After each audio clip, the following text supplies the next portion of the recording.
पिछले भाग में आपने सुना कि कैसे गोंडा जिले के निपुर गांव का रहने वाला अभिनव सिंह साल 1700 की दुनिया से अचानक गायब होकर ब्रह्मांड के सबसे खौफनाक हिस्से यानी ब्लैक होल के पार पहुंच जाता है, जहां उसने हवा में तैरते विशालकाय पत्थर, चमकते हुए करोड़ों ग्रह और एडवांस तकनीक वाली रहस्यमयी विशाल मशीनें देखीं। अब कहानी शुरू होती है इसके आगे की। अभिनव उस अनोखी दुनिया की बनावट और वहां की शांति देखकर हैरान था। वहां कोई सरहद नहीं थी, कोई लड़ाई झगड़ा नहीं था और पूरी दुनिया का सिर्फ एक ही निशान था। तभी उस उन्नत सभ्यता के लोगों की नजर अभिनव पर पड़ी।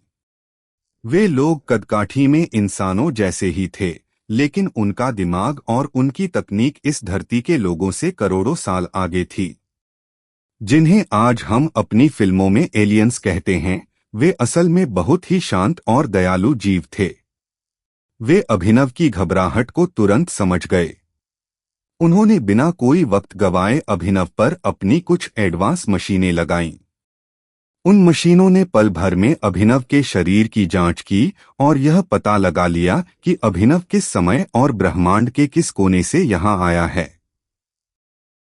जब उन दयालु जीवों को पता चला कि अभिनव गलती से समय और अंतरिक्ष का ताना बाना स्पेस टाइम टूटने के कारण यहाँ आ गया है, तो उन्होंने उसकी मदद करने का फैसला किया। वे जानते थे कि अभिनव का इस दुनिया में रहना उसके शारीरिक और मानसिक संतुलन के लिए ठीक नहीं है। उन्होंने अभिनव को वापस भेजने के लिए अपने सबसे आधुनिक अंतरिक्ष यान यानी स्पेसशिप को तैयार किया। अभिनव को उस यान में बैठाया गया और वे लोग उसे लेकर वापस पृथ्वी की तरफ बढ़ चले। सफर शुरू हुआ, लेकिन ब्रह्मांड का एक ऐसा नियम है जिसे विज्ञान की भाषा में टाइम डायलेशन कहते हैं। जब आप ब्लैक होल के पास या प्रकाश की गति से सफर करते हैं, तो आपके लिए समय बहुत धीमा हो जाता है, जबकि बाकी की पूरी दुनिया में समय बहुत तेजी से आगे बढ़ जाता है। अभिनव के लिए वह सफर सिर्फ कुछ ही घंटों या दिनों का था, लेकिन पृथ्वी पर सदियां बीत चुकी थीं। जब एलियंस के उस यान ने अभिनव को वापस भारत की धरती पर सुरक्षित छोड़ा, तो आसमान का नजारा पूरी तरह बदल चुका था। अभिनव ने जब चारों तरफ देखा, तो उसके पैरों तले जमीन खिसक गई। जहां वह साल 1700 के आसपास मिट्टी के घरों, खेतों और बैलगाड़ियों को छोड़कर गया था, वहां अब कंक्रीट के बड़े बड़े जंगल, आसमान छूती इमारतें और सड़कों पर दौड़ती तेज गाड़ियां थीं। लोगों के हाथों में छोटी छोटी चमकती हुई मशीनें थीं, जिन्हें आज हम स्मार्टफोन कहते हैं। अभिनव के होश उड़ चुके थे, क्योंकि जब उसने कैलेंडर देखा और लोगों की बातें सुनी, तो उसे पता चला कि धरती पर अब साल 2022 चल रहा था।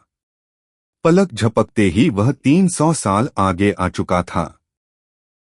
इस पूरी तरह से बदली हुई आधुनिक और शोर-शराबे वाली दुनिया में अभिनव बिल्कुल अकेला और बेसहारा था। उसे न यहाँ की भाषा समझ आ रही थी, न यहाँ का रहन-सहन। वह सड़कों पर भटक रहा था और लोग उसे अजीब नजरों से देख रहे थे। लेकिन कहते हैं न कि इंसानियत आज भी जिंदा है। इस अनजान शहर में एक भले और अच्छे परिवार की नजर अभिनव पर पड़ी। उन्होंने अभिनव की हालत को समझा, उसे सहारा दिया और अपने घर में पनाह दी। उन्होंने उसे इस नई दुनिया में जीने के लिए एक नई पहचान और एक नया नाम दिया, अभिनव सिंह। इस परिवार के प्यार और सपोर्ट की वजह से अभिनव ने हार नहीं मानी। उसने नौकरी करने के साथ साथ रातों को जागकर इस नई सदी के हिसाब से खुद को ढालना शुरू किया। उसने लिखना पढ़ना सीखा, मोबाइल और कंप्यूटर चलाना सीखा। आज अभिनव हमारे बीच एक आम लड़के की तरह रहता है और जॉब करता है, लेकिन उसके दिमाग में आज भी उस अद्भुत और शांत दुनिया की यादें पूरी तरह ताजा हैं। अभिनव का मानना है कि आज जिसे लोग उसका मजाक उड़ाकर सिर्फ एक कल्पना कह रहे हैं, एक दिन यह पूरी दुनिया उस सच को अपनी आंखों से देखेगी। तो दोस्तों, यह थी टाइम ट्रेवलर अभिनव सिंह की पूरी कहानी। आपको क्या लगता है, क्या ब्रह्मांड में वाकई कोई ऐसी जगह है जहां से समय बदल जाता है? कमेंट में अपनी राय जरूर दें। वीडियो पसंद आया हो तो लाइक करें और चैनल को सब्सक्राइब करना न भूलें।